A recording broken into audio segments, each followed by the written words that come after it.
terima kasih Pak Ketua. Assalamualaikum warahmatullahi wabarakatuh. Selamat pagi.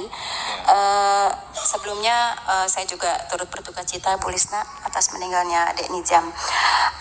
Sebetulnya kami LPSK itu sudah mencoba untuk berkomunikasi pada saat berita ini viral, tetapi memang komunikasi kami baru sebatas dengan UPTD Sukabumi, sehingga memang UPTD Sukabumi tidak bisa menjangkau ibu korban pada saat itu.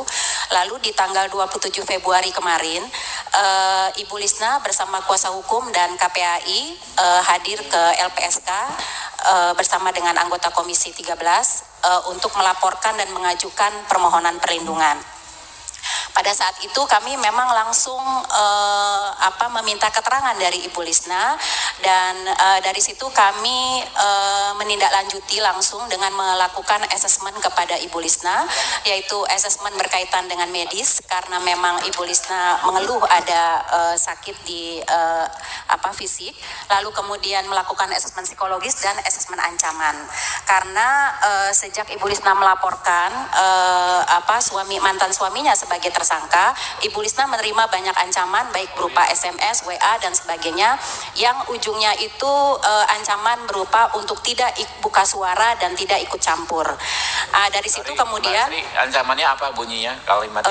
Ancamannya salah satunya itu untuk diam, tidak buka suara. Lalu kemudian tidak ikut-ikutan gitu, seperti itu, dan itu berlangsung setelah di atas jam 9.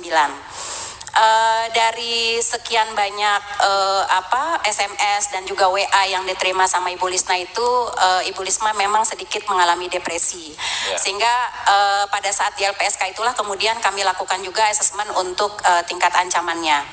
Nah, dari hasil wawancara tim pada saat setelah asesmen, kami mendapatkan beberapa informasi, yang salah satunya adalah kami menduga dan kami mendesak juga kepolisian penyidik untuk mengecek background dan latar belakang dari ayah Nizam, karena dari informasi yang didapatkan, tindakan kekerasan sebenarnya sudah diterima oleh korban itu sejak korban masih kecil. Jadi dari mulai yang disundut rokok, kemudian yang disiram pakai air, yang dicelupkan ke dalam bak mandi gitu. Jadi dari kecil itu ternyata korban ini sudah mengalami tindakan kekerasan yang begitu sering dan selalu, dan bukan hanya kepada Nizam tapi juga kepada Ibu Lisna. Jadi kami melihat bahwa kekerasan dalam rumah tangga, dalam keluarga ini memang sudah cukup sering dilakukan, sehingga tidak menutup kemungkinan apa yang disampaikan oleh rekan dari KPAI ini sangat memang penting untuk dilihat lebih jauh. Lalu yang kedua adalah kaitannya dengan Ibu Lisna sendiri. Sampai dengan saat ini Ibu Lisna masih dalam konteks perlindungan darurat LPSK, dan kaitannya dengan tingkat ancaman, tim akan segera turun per hari ini dan besok juga untuk bisa melihat lebih jauh lokasi dan tempat tinggal di mana Ibu Lisna berada, serta berkoordinasi dengan UPTD setempat kaitannya dengan psikologis yang mungkin bisa dilakukan lebih lanjut untuk Ibu Lisna. Nah, terkait dengan proses hukum, akan lebih baik jika penerapan pasal yang tadi disampaikan oleh rekan dari KPAI dan juga kuasa hukum itu harus dilihat lebih dalam dan juga lebih jauh, karena latar belakang berkaitan dengan kekerasan dalam rumah tangga yang terjadi dalam keluarga ini sudah cukup mengental dan sudah cukup dalam dan sudah dilakukan sejak korban masih kecil, dan juga diperlakukan juga untuk ibu korban sendiri, sehingga tidak menutup kemungkinan bahwa peran serta kekerasan dalam rumah tangga sampai menimbulnya korban Nizam itu kemudian meninggal itu tidak lepas peran dari seorang ayah di situ. Selain itu kami juga menginformasikan bahwa mantan suami Ibu Lisna ini kebetulan adalah anggota geng yang menurut saya juga patut untuk atensi lebih lanjut kepada Bapak kepolisian ya, khususnya karena ini kaitannya dengan ancaman yang seringkali diterima oleh Ibu Lisna. Mungkin begitu Pak Ketua, terima kasih. Assalamualaikum. Ya. Sebelum ke Pak Kapolres ya, yang pertama saya minta dijamin keamanannya Ibu ini Pak. Ya, hajar aja gangster itu, nggak ada urusan Pak. Masa udah sejauh ini belum ada penindakan Pak? Lalu nanti jangan terlalu bertele-tele yang soal timeline ini Pak. Kita nggak perlu, yang perlu langsung ke inti masalahnya. Ya mulai kesimpulan sampai ini. Ya silakan Pak Kapolres. Ya mulai kesimpulan sampai ini. Ya silakan Pak Kapolres.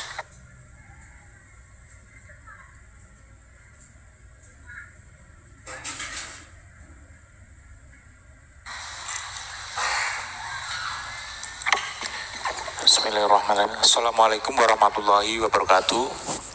Selamat siang, salam sejahtera untuk kita sekalian. Yang terhormat Bapak Ketua Komisi 3 DPR RI, Bapak Dr. Habibur Rahman SHMH selaku pimpinan rapat. Yang kami hormati Bapak-Bapak Dewan sekalian yang hadir, dan yang kami hormati peserta rapat sekalian yang berbahagia. Pada kesempatan hari ini akan kami sampaikan terkait dengan langkah-langkah daripada Polres Sukabumi menindaklanjuti adanya tindak pidana kekerasan terhadap anak korban NS. Di mana terkait dengan anak korban NS, kita sudah menerima adanya 3 laporan polisi. Yang pertama yakni laporan polisi LP-B-09 Romawi 2 SPKT Polsek Cambang Kulon Polres Sukabumi Polda Jawa Barat tanggal 19 Februari 2026, di mana sebagai pelapor adalah Anwar Satibi, kemudian sebagai telapor adalah Ibu Tiri atau Saudara Teni Rida. Terhadap perkara tersebut kami terima tanggal 19 Februari, kemudian kita tindak lanjuti dengan maraton melakukan penyelidikan sehingga tanggal 20 sudah kita naikkan sidik, dan tanggal 22 kita sudah menetapkan tersangka, dan terhadap tersangka sudah kita lakukan penahanan di tanggal 23 Februari 2026. Pak, tersangkanya siapa aja? Tersangka Ibu Tiri, inisial TR, yaitu Teni Rida. Ayahnya bukan tersangka Pak? Untuk ayahnya di LP yang tanggal 19 Februari sebagai pelapor, Bapak. Oh, pelapor. Sebagai pelapor LP. Ya walaupun pelapor kan kalau terbukti kan bisa jadi tersangka juga Pak. Siap. Namun dalam perkara ini Bapak, kami juga menindaklanjuti laporan polisi yang kedua, yakni laporan polisi yang dibuat di tahun 2024. Di mana di tahun 2024 itu juga ada laporan polisi, di mana laporan polisi itu sebagai pelapor juga sama, Anwar Satibi, yang dilaporkan Ibu Tiri juga, yakni Teni Rida, yang pada saat perkara sedang kami lakukan penyelidikan, kemudian ada perdamaian sehingga prosesnya hold. Karena kemarin ada pernyataan pencabutan perdamaian tersebut dan juga adanya perbuatan yang berulang, sehingga perkara tersebut sudah kami naikkan sidik, dan ke depan tentunya kita akan lakukan pembuktian untuk pemenuhan unsur gelar untuk penetapan tersangka.